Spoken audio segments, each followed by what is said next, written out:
Hi, everyone. Welcome back to another episode of the Audacity Academy. This is my second time trying to record this episode with Melissa because we had quite the interruption just a second ago and we had to pause and we're starting all over. But here we are. Without further ado, I would like to introduce Milissa Bradshaw. She is an intuitive guide, light leader, light worker, wife, mother. She is a beautiful, beautiful soul that I've been connected to online for quite some time now. We've been following each other. And this opportunity to do this interview came up to talk about people pleasing and boundaries, topics that we both care so passionately about. So I'm really excited to have this conversation with Melissa. Melissa, share with us a little bit more about who you are, what brings you here today, and what message is on your heart to share. Thank you. Okay. Yeah, this is great. So that introduction was great. I appreciate it. Thank you for talking me up, stroke my ego a little bit. Absolutely. That's what we're here to do. So yeah, I love the topic about people pleasing and boundaries because I've served women such as myself. I've been living with invisible illness and chronic pain and all of the such since I've been a child, overcoming trauma, addiction, all of the things. And so since I've been on the online space, building a business and building a brand, I've been really like all of us, really figuring out who lights us up, who do we want to work with, and all of that. And so and what I've found is that I'm really a boundaries queen, right? Because I've had to become a boundaries queen to be able to live literally, right? I've overcome a lot of things. Let's just get into it. I've had a couple suicide attempts, lived with suicide ideation, all of the kinds of things. I'm in my second marriage of coming up on 8 years, been together for 13. I was with my first husband for 13 years, married for 6. Wow. And doing all of that in the evolution of becoming, mastering yourself and starting that at a young age, having to really overcome trauma, being in two different traumatic situations. And so having to understand yourself, right? So what I do now is I serve conscious coaches who are experiencing invisible illness and realizing that it's going to take the deep support within the marriage to be able to show up and create that impact. Mm-hmm. Because we all know it's like, if we're not having that nervous system, the calmness, or if we're not right, we had to restart this podcast. If it's like the back end is not okay, regardless of how pretty we can look or how we present our photos, it's all hogwash. And what Absolutely. Does it really even matter? Because most of your audience and even yourself, we all know we've been in containers, masterminds, programs, we've laid out the hundreds of thousands of dollars, and it's all BS. If we make all of that money, right, and then we're not healthy, if we're not putting our health at as a priority. I come from entrepreneurs. My whole family are people that work hard, right? But then now, as I'm realizing, that's just the paradigm that I live too. It's like coming from family that's like, we have to create this, life is hard, but then also that paradigm that so many of us online believe that work hard. So with that all being said, I've had to be the black sheep. I've had to be the one that has confused people by putting up boundaries, and be the one that has lived with invisible things that people don't understand, because I didn't understand myself, and I still don't understand a lot of it at times. But I've been able to have the bravery, the courage, the audacity to be able to go first and be willing to get to know myself so that I could figure it out. And mostly it's because I didn't want to pass that shit. Can we swear on your podcast? Absolutely. Please do. Please do. I didn't want to pass on the trauma to my son. I mean, my first addiction started with food, as being overweight as a child, but then it quickly turned to drugs at the age of 12, and then hard drugs and more hard drugs. and alcohol and more hard drugs. And so it was very important to me that I did not want to pass that down to my son. And it tickles my soul that like he's 14 now and he's like, Mom, you didn't have to say yes. You know, like if I'm run short and he's like, Mom, can you do this? And I'm like, oh, and he's like, he's this humble boy that like knows his boundaries. He knows the ways of the world. He knows when to say yes and no. He knows when he's tired. He knows when he wants things. He knows the signs of shame and manipulation that the whole world does for their own personalized shit, right? So anyhow, yes. Oh my gosh, this topic on boundaries and people pleasing, it's like it was a life, what is the word that I want to say? Like a survival journey. Survival. Yeah. Yeah, it was like something that I had to figure out before others, per se. Mm-hmm. And I've done so much of the research and conversations I've had and done around people pleasing. People pleasing is something we did because that was at one time something we needed to do to survive. It comes from like childhood trauma. It comes from so much shit that happens to us in our development and in those first key relationships that we have. But it's always so remarkable to me, no matter how many times I talk to people who have either overcome it or are working on overcoming it, developing their boundaries, that it becomes essential to stop people pleasing. Like to continue surviving, we have to stop people pleasing. So it's almost like the ending of a chapter, ending of a book, and starting of another one. So when did you realize that you were people pleasing? At what point in your journey?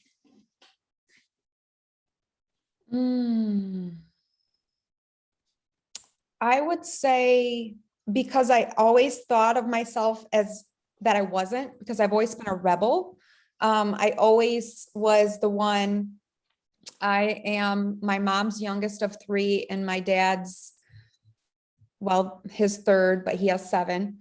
I'm his oldest daughter. But I was kind of the one that just kind of spoke up, the one that did her own thing, the one that, got in trouble with, authority, the law, just things, right? So I never thought of myself as a people pleaser. I always thought of like, I did what, I guess, whether it was right or wrong.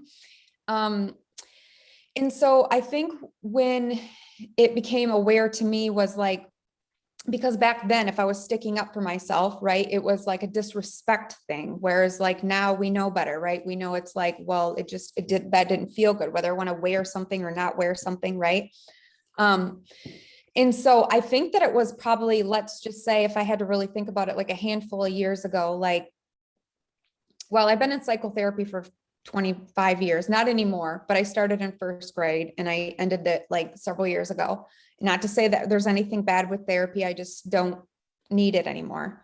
I do a lot of heavy coaching and mentorship and a lot of strong support around me in that way. So I think it was really when I got into coaching and heavily investing in myself and kind of learning and seeing, like when I really wanted to understand myself and build a business and have people understand that I just don't have all of this free time, people knocking on my door. And so it was more that I was starting to understand myself and outgrow people and kind of see other people's judgments. And it's like, whoa, there's like a red flag here, right? Like seeing a lot of people's judgments from knowing that I'm a deep lover. That's that is my strongest gift, is that I have significant compassion for pretty much anybody and everybody. I mean, I came from a family where my grandma invited anybody in. You literally could probably get away with murder and still come to the Thanksgiving table. And I'm kind of the same way. I have compassion. I can pull compassion. I can see compassion. And I think that's just come from my childhood and being an addict and seeing the, spiraling back to trauma and understanding that even somebody as an adult getting there, we've got to go back to how they got there, right? And so many people are just going on autopilot, wanting to blame and do all this. And it took me a lot of healing mom trauma to get there. But yeah, I think it probably started like a handful 5 years ago when I really started to heavily wanted to make wealth and make a business and say, hey, like, not only do I have to put time aside to build a business, but I've also got these other parts of me that people might not understand, right? Like I can get dressed, I can put my makeup on, but the time that it takes, invisible illness, the time that it takes away from our day, other people weren't respecting or understanding. So I've heard you mention invisible illness quite a few times. I don't know if I know any other coaches in the industry who work with individuals and call it invisible illness. Define that for me and for the listeners. Yeah. So, and I played around with, I have many diagnoses, and I played around with, one of my more present circumstances, I call it a circumstance, is chronic pain. And, there are a lot of different illnesses. There's mental health, right? Like, so you can have depression, but then you can also have depression and not even know that you have depression. So then there's the awareness. Well, I had, probably my first, let's say, invisible illness, let's say it's a mental health illness, would have been like depression. And then it was, as far as my mom can remember, I had headaches, but then I had anxiety. This is such a good question because, it's such a broad statement. It's such a broad term, like invisible illness. It can be anything, right? It can be a mental health. It can be PTSD. It can be depression. It can be anxiety. It can be autoimmune. It can be anything like that, right? So if you're asking me like what it is to me and who I serve, or what it is that I experience myself, I've experienced a lot of I have chronic daily migraine. And so for anybody that doesn't understand exactly, I'm going to go into that a little bit here, understand what that is. And even for people that have it and might not really understand the significance of it, is because mine has been progressive. And so chronic daily migraine is actually a neurological disease, and it leads to dementia and Alzheimer's and cognitive ability.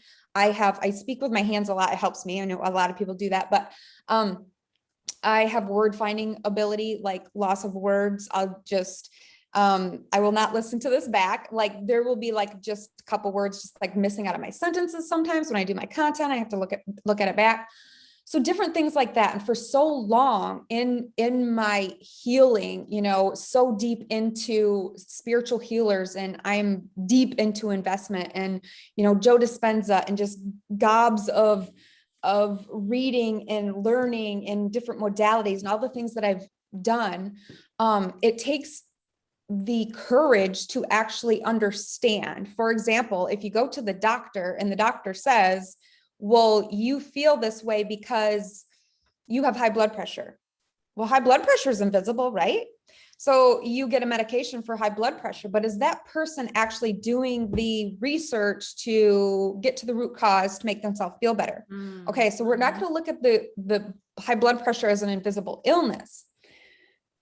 So I could go on and on and on about this, but the thing about it is we have to take the responsibility to educate ourselves to actually what it is, and then go into the awareness. And here's where the boundaries is so beautiful, because the more we get to know ourselves and an emotional level, right? Mental and spiritual and physical, all of these levels, we can tap into, especially like the body awareness, right? Like I have so much chronic pain. And even though I have the awareness that this chronic pain is not just like, it's rooted in trauma, it's rooted in generational, stuff, but I'm here to have it like brought up as awareness. I have the awareness of just like, you have a dog that like your dog does not like a certain mailman, or your dog loves a certain stranger. It's like, whoa, you're like, your dog can sense that energy. Well, so can our bodies, right?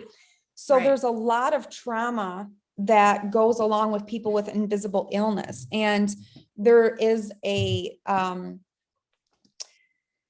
there's a certain way in which people think about people that have depression and anxiety and fibromyalgia, all these different names, rheumatoid arthritis or arthritis. I think you mentioned arthritis, and there are different ways in which they manifest, and that is true, but it doesn't mean that it cannot be healed with awareness. And oh my gosh, I could speak on your podcast all day about that. So, but what I do want to say is that, what invisible illness is to me and what it is for the people that I work with is it's something that's very misunderstood. Whether you have the conscious awareness of what you're dealing with, I guide them to the awareness to be able to live an optimal life, right? Like to be able to have that deep support by their significant other, or even create the boundaries so that they're not being hijacked with emotion, hijacked with phone calls, hijacked with mom coming over, hijacked with all taking on too much, not being able to say no, not being able to, saying yes in the wrong places, all this people pleasing stuff that's coming on, that's conditions like, oh my gosh, I'm a bad mom because I didn't make the cupcakes for school, all this kind of stuff. You're taking on too much for your body. And so there's so many different pieces of it.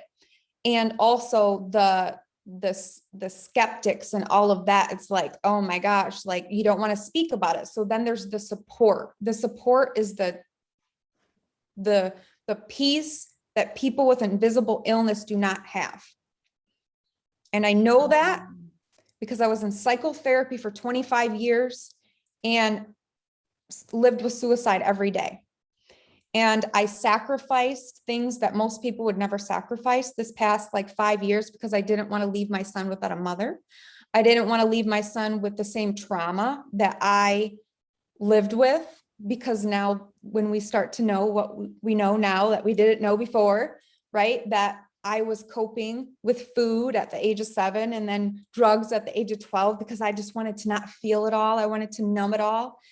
And so then when we become adults, and it can even come later, that illness presents, right? So I've been experiencing it, and it progresses, or it has progressed over time, and different things come up, but at the same time I can like clear it out because I have such awareness of it. To whereas there's a lot of people, a lot of individuals that I talk to, they may be in their 30s, 40s for the first time having an experience of maybe migraines, arthritis, brain fog, gut health, all these different things for the first time. And it could be from like a trigger. It could be like, it's just that awareness, or that lack of boundary, or that lack of self-worth or confidence that's not there to be able to say, don't come to my house, I'm tired. It's almost like a physical manifestation of energetic levels. Is that like, if you're like, it's an intuitive nudge, like you might really not want to go to meet that individual for dinner. You might not want to go to that party. So you almost manifest a migraine to get in the way so that you don't do that, instead of just recognizing, I don't want to go, so I'm going to just cancel because it's okay for me to not go. Is that an example that you might work with your clients on? Absolutely. So that is a beautiful way in which, when you come up to that awareness, where that's like, so like there's the sabotage that we're aware of, but then there's that subconscious sabotage that we're not aware of. And that's what it is. It's Absolutely. like what you just said. It's like, holy moly, you didn't even want to be around that family member or that individual. And you didn't even know why you didn't want to be around that family member until you did the healing, until you had some kind of like holy health, like thing come through. So this is the thing, this is what like we're all talking about, like the awakening from 2020. And it's either you're going to be woke, or you're going to go down the spiral of covering it up, eating it, drinking it, and all of these different things. And I don't know why I just thought to kind of steer off on that direction, but I want to speak on addiction, if it's okay. Absolutely.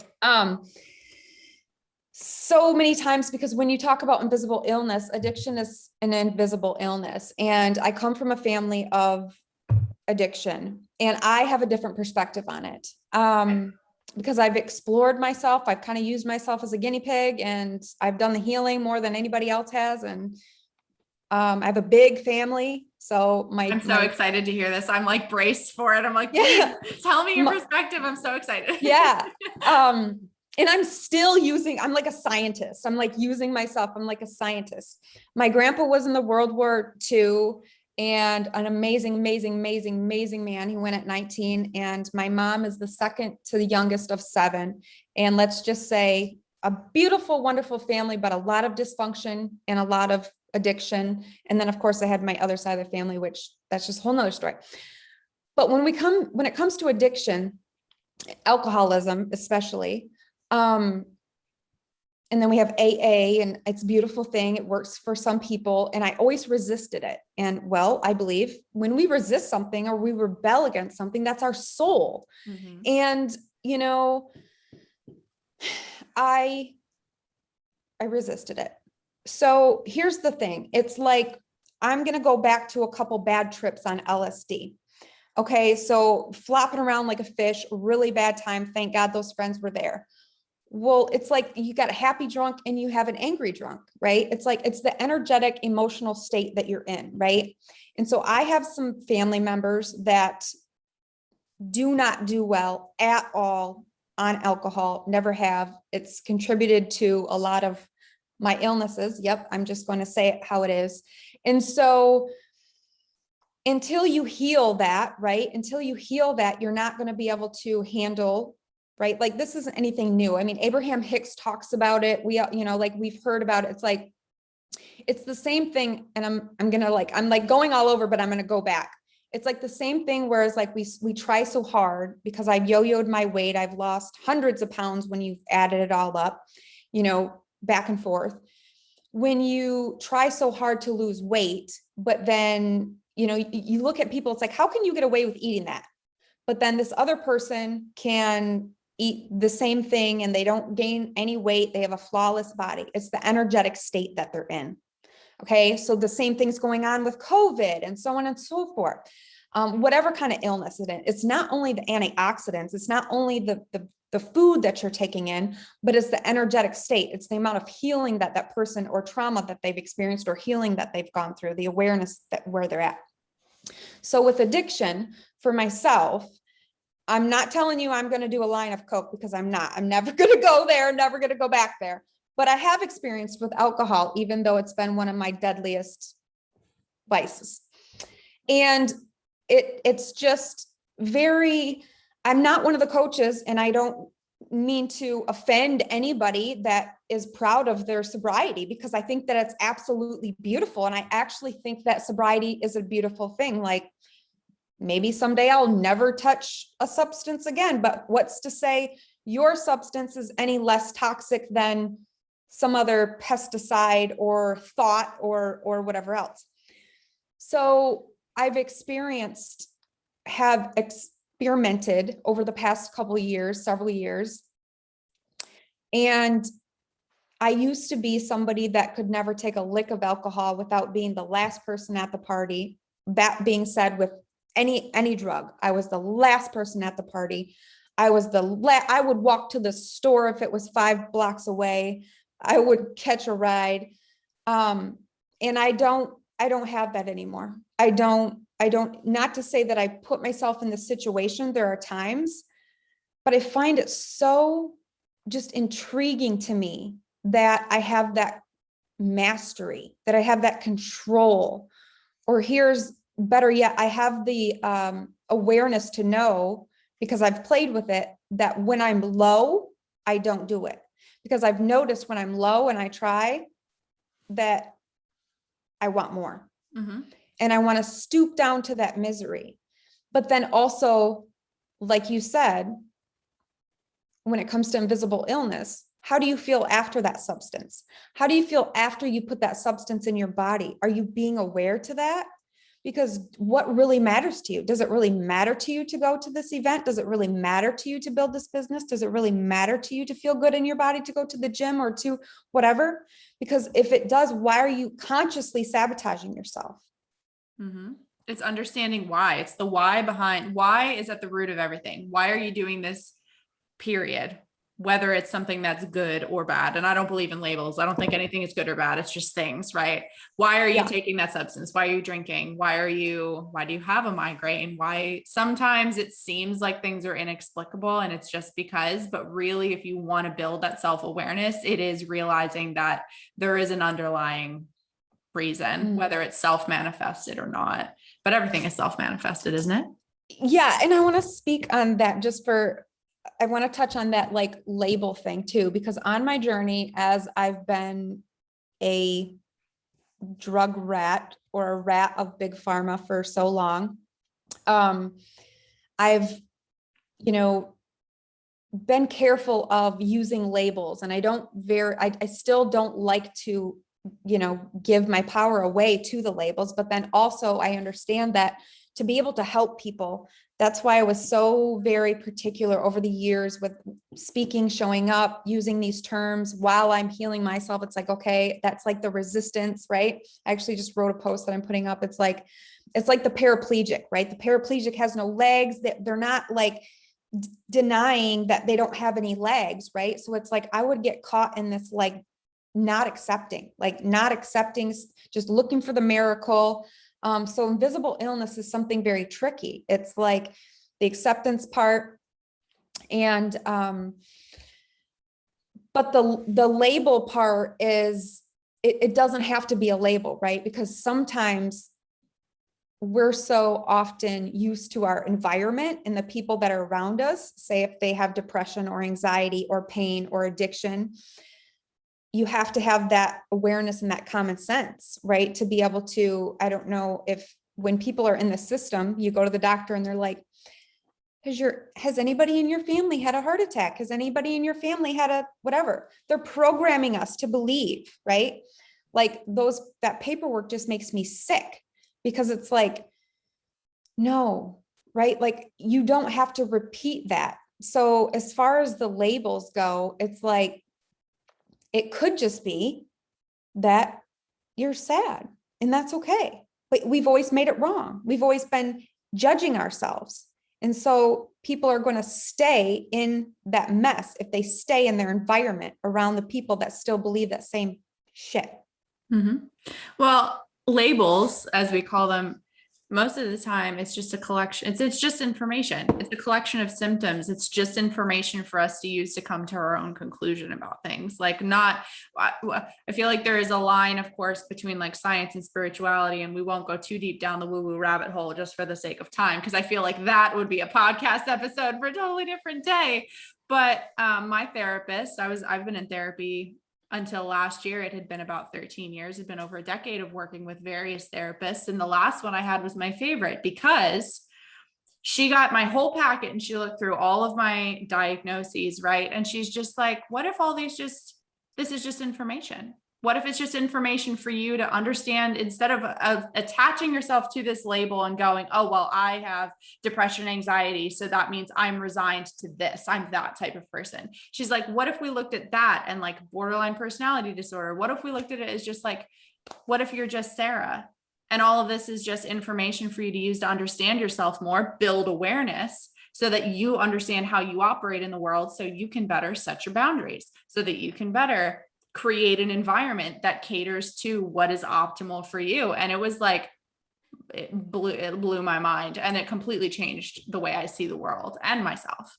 And it sounds like that's similar to work that you do, is basically getting people to see themselves as souls, as energetic beings, as more than a diagnosis, as more than a collection of symptoms, and that's beautiful. Yeah. It's so beautiful, Like, the work that you're doing. giving yourself the compassion for you to have that diagnosis as borderline disorder or borderline personality. You've come from a young situation that, I'm guessing, right? Like made you feel a certain way, but you didn't maybe have the awareness to, like you said, have the information. And so it's like, I always say that it's like up to it. All it takes is somebody with a degree to put it on the paper. And boom, your power's been taken away. And if you share that with the wrong person, so if somebody's listening to this, right? Like, so if this is why the power of the proximity is so important, and this is like one of the big parts of my framework, is like, you give your power away, but also you do have to be cautious of who you share your information with. I've been a little bit like, I used to really That's an be example of a vulnerable. boundary, by the way, listeners. Yes. Cause I used to really be like, bleh, like so vulnerable, right? Like before I knew what I know now, right? Like my network marketing days, go be relatable, right? Go be transparent as can be. Go be authentic. No, because that's just me. Like, I mean, I like to be real. I like to just show you my whole heart. And now I know better, right? Because if the wrong person gets that, right, you're in a relationship, people use it to hurt you, people to use it to attack. The enemy is going to use that, right? And so it's no different than somebody having the script and saying, this is that's what I tell people. I'm like, they have so much power. Absolutely. Earlier, when I brought up the manifesting a migraine to get out of the social interaction analogy, what in your life do you feel you manifested, whether it be with alcohol or substance use? What do you think that you were avoiding? Like, when did you start to build awareness around your own situations, your own avoidance patterns? Well, that's actually hard. I have not come to that voila yet, because it started so young. I didn't actually know that I had my first panic attack in 2009. And prior to that, I didn't even know what anxiety was. I definitely was living with anxiety. I skipped school in kindergarten.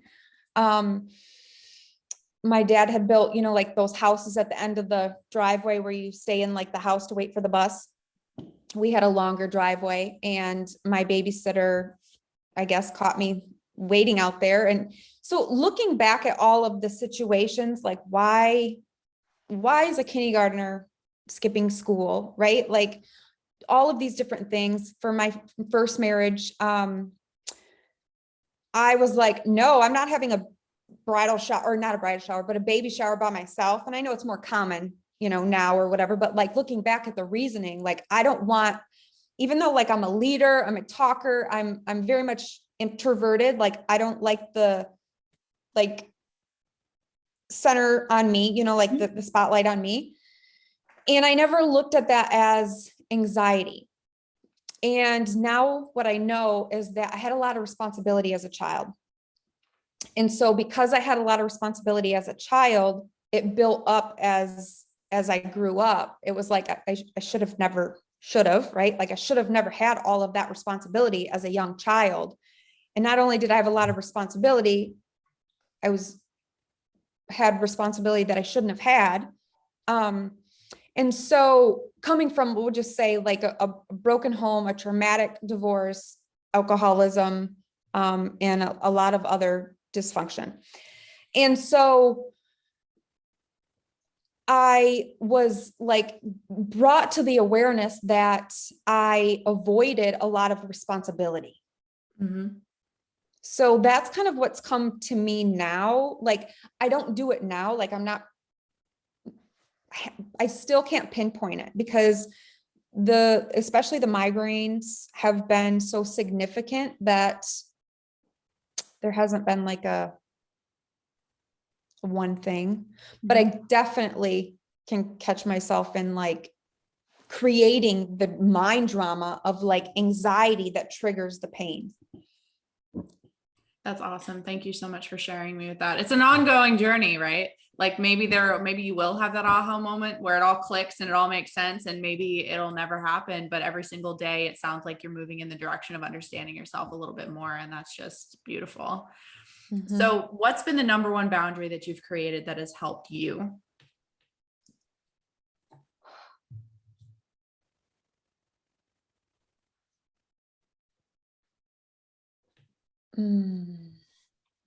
I would say just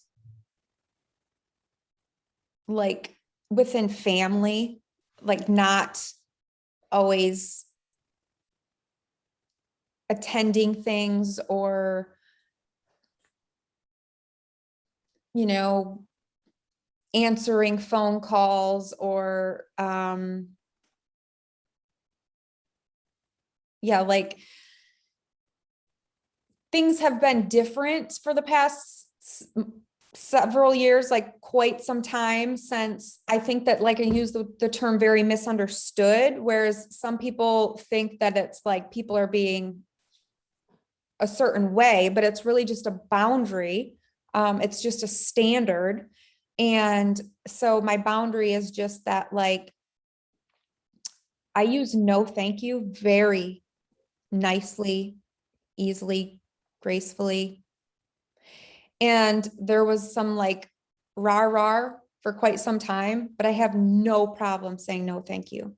I have no problem with anybody, anytime, saying no thank you with no explanation. Yep. So it's not really like just one place, but especially my home. Nobody is welcome if I am not at my best. Nobody is welcome without a heads up, like my home is my sanctuary. Mm-hmm. No is a complete sentence. And it's just, it's those energetic boundaries around you as an individual, but then the physical boundaries of your home. It really creates this safe space for you to continue your journey of learning about yourself and doing the beautiful work that you've been put here to do. These listeners, these are all examples of boundaries that you can implement in your life that are vitally, vitally important. It's not just how you communicate. It's not just how you show up for yourself. It's not just how you manage your personal like space around you as an individual, but your entire environment in which you put yourself, you're entitled to create the boundaries that are going to serve you because you're entitled to live the best life possible. You know, Melissa, do you agree? Absolutely.